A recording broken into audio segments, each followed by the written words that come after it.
নমস্কার বন্ধুরা, welcome to my channel SB explorer. তো বন্ধুরা, সকলকে জানাই শুভ সকাল। তো প্রথমেই যে আপডেটটা দিয়ে শুরু করতে চলেছি সেটা হচ্ছে আজকে কলকাতা ফুটবল লিগে মাঠে নামতে চলেছে মোহনবাগান এবং কাস্টমস। যে ম্যাচটা কিন্তু নৈহাটি স্টেডিয়ামে দুপুর 3টে থেকে হতে চলেছে। তো এই ম্যাচের লাইভের বিষয়বস্তু যদি আমি পাই অবশ্যই আমি তোমাদের সাথে শেয়ার করে দেবো। সেই কারণে অবশ্যই সকলে একটা করে সাবস্ক্রাইব করে রাখবে, তবে টেলিগ্রাম চ্যানেলটা ফলো করা মাস্ট, কারণ সেইখান থেকে কিন্তু সেই লাইভের বিষয়বস্তু কাজ ভালো করে। তো সেক্ষেত্রে ইউটিউব চ্যানেলে সাবস্ক্রাইব করার পাশাপাশি টেলিগ্রাম চ্যানেলটাও সাবস্ক্রাইব করে রাখো। টেলিগ্রাম চ্যানেলে কিন্তু লাইভের বিষয়বস্তু বেটার কাজ করবে, এইটুকু আমি তোমাদেরকে বলতে পারি। এর পরবর্তী যে আপডেটটা তোমাদের সাথে শেয়ার করতে চলেছি সেটা হচ্ছে ইতিমধ্যে দাঁড়িয়ে এআইএফএফ আর এফএসডিএল এর মিটিং নিয়ে অনেক কিছুই আলোচনা করেছি, তোমরা সকলেই জানো। তো বর্তমানে দাঁড়িয়ে যা আপডেট বেরিয়ে আসছে সেটা হচ্ছে এআইএফএফ আর এফএসডিএল তারা কিন্তু লং টার্ম চুক্তির কথা বর্তমানে দাঁড়িয়ে ভাবছে না, তারা একটা শর্ট টার্ম কন্ট্রাক্ট এক্সটেনশানের কথা ভাবছে, এমআরএ এক্সটেনশানের কথা, যেটা 8ই ডিসেম্বর যে চুক্তিটা শেষ হচ্ছে সেই চুক্তিটা নতুন করে এক্সটেন্ড করে সেটাকে এপ্রিল অবধি তারা কিন্তু বাড়িয়ে নিয়ে যেতে চাইছে। মানে আইএসএল নতুন করে আইএসএল শুরু হবে, যে মানে আইএসএলটা আর কি এই সিজন শুরু হবে, শুধুমাত্র এই সিজনের জন্যই একটা নতুন করে তারা জাস্ট একটা শর্ট টার্ম চুক্তি করতে চাইছে এই সিজনের আইএসএলটা চালানোর জন্য। পরবর্তীকালে কী হবে সেটা আবার পরে দেখা যাবে। এই রকমই তাদের কিন্তু একটা প্ল্যানিং রয়েছে, সেইটারই খবর পাওয়া যাচ্ছে।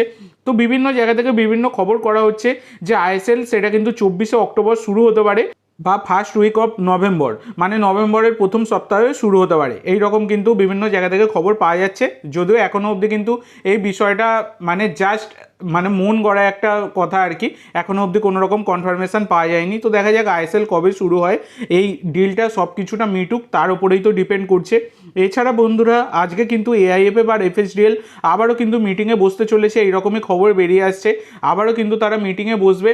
তো পজিটিভ দিকেই এগোচ্ছে জিনিসগুলো। তো দেখা যাক এবার পরবর্তীকালে কী আপডেট আসে। তো এই পরবর্তী আপডেটে যাওয়ার আগে তোমাদের সকলের কাছে আমার একটাই অনুরোধ, যারা চ্যানেলে প্রথমবার এসেছো অবশ্যই সকলে একটা করে সাবস্ক্রাইব করে দিয়ে আমাদের সাথে যুক্ত হয়ে যেও। সাবস্ক্রাইব করা যেহেতু একদমই ফ্রি, তাই অবশ্যই সকলে একটা করে সাবস্ক্রাইব করে দিতে ভুলো না। তো এর পরবর্তী যে আপডেটটা তোমাদের সাথে শেয়ার করব সেটা হচ্ছে এই যে আইএসএলের বিষয়টা তোমাদেরকে জানালাম, এটা অক্টোবরের শেষ দিক বা নভেম্বরের প্রথম দিক করে কিন্তু আইএসএল শুরু হতে পারে। তো সেক্ষেত্রে সেপ্টেম্বরে শোনা যাচ্ছে মানে সেপ্টেম্বরের মাঝামাঝি করে সুপার কাপ কিন্তু শুরু হতে পারে, এই রকমের খবর পাওয়া যাচ্ছে। তো সেপ্টেম্বরের 15-20 তারিখের মধ্যে সুপার কাপ কিন্তু শুরু করে দিতে পারে এআইএফএফ, এই রকম কিন্তু একটা ইঙ্গিত পাওয়া যাচ্ছে। তো দেখা যাক সুপার কাপ আলটিমেটলি কবে হয়, ডেটগুলো জানা গেলে অফিসিয়াল হয়ে গেলে অবশ্যই আমি তোমাদের সাথে শেয়ার করে দেবো। এরপরে যে আপডেটটা দেবো, গত দুদিন আগেই তোমাদেরকে জানিয়েছিলাম যে এআইএফএফ তারা কিন্তু ফিফা থেকে ব্যান খেতে পারে। কারণ ব্যাপারটা হচ্ছে এই যে কনস্টিটিউশনের যে বিষয়টা চলছে, এই কেসটা সুপ্রিম কোর্টে চলছে, তো যতক্ষণ না নতুন কনস্টিটিউশন তৈরি হচ্ছে ততদিন কিন্তু ফিফা একদমই এআইএফএফের ওপর বড় বড় চোখ করে তাকিয়ে আছে, সেটা বলাই যায়। তো বর্তমানে দাঁড়িয়ে ফিফা তারা কিন্তু একটা বড় পদক্ষেপ নিয়েছে, যেটা হচ্ছে তারা এআইএফএফকে একটা তারিখ বেঁধে দিয়েছে, মানে 30শে অক্টোবরের মধ্যে যদি এআইএফএফ তারা নিউ কনস্টিটিউশন তৈরি করতে না পারে, 30শে অক্টোবর অবধি ফিফা ডেডলাইন দিয়েছে, যদি তার মধ্যে নিউ কনস্টিটিউশন তৈরি না হয় তাহলে কিন্তু ফিফা ব্যান করবে বা স্যাংশন করবে এআইএফএফকে, যেটা 2022 সালে হয়েছিল। আর এই নিউ কনস্টিটিউশন এই বিষয়টা নিয়ে শুধু ফিফা নয়, এএফসি এবং ফিফা তারা কিন্তু যৌথ উদ্যোগে একটা চিঠি দিয়েছে এআইএফএফকে, যতদিন না মানে এই 30শে অক্টোবরের মধ্যে যদি না তারা নিউ কনস্টিটিউশন তৈরি করতে পারে তাহলে কিন্তু ফিফা ব্যান করবে এআইএফএফকে। এই রকমই কিন্তু একটা বিশাল বড় মানে চিঠি কিন্তু ধরানো হয়েছে, যেটা কিন্তু অবশ্যই ভারতীয় ফুটবলের জন্য একটা অশনি সংকেত, সেটা বলাই যায়। এআইএফএফ এই কনস্টিটিউশনের বিষয়টা মেটাবে সেটাই ভালো, সুপ্রিম কোর্টের রায়ও আসার বাকি রয়েছে এই ড্রাফট কনস্টিটিউশন নিয়ে, সেইটার ওপরেও কিন্তু অনেক কিছু নির্ভর করছে। তো দেখা যাক কী হয়।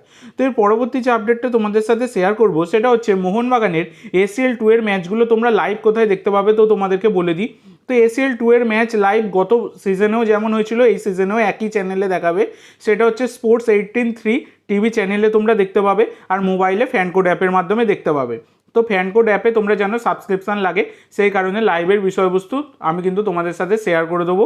তো সেই কারণে অবশ্যই সকলে একটা করে সাবস্ক্রাইব করে রাখবে।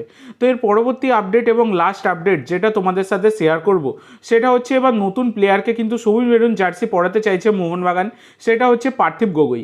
এর আগেও এই নামটা আমি একাধিকবার আলোচনা করেছি 22 বছর বয়সী ভারতীয় রাইট উইঙ্গার পার্থিব গগৈকে তোমরা সকলেই চেনো। ডুরান্ড কাপে যথেষ্ট ভালো পারফরমেন্স দিয়েছে, 6খানা ম্যাচে 2খানা গোল রয়েছে, এছাড়া দুর্দান্ত পারফরমেন্স কিন্তু তার দিতে দেখা গেছে। তো 2027 সাল অবধি তার কিন্তু নর্থ ইস্টের সাথে চুক্তি রয়েছে।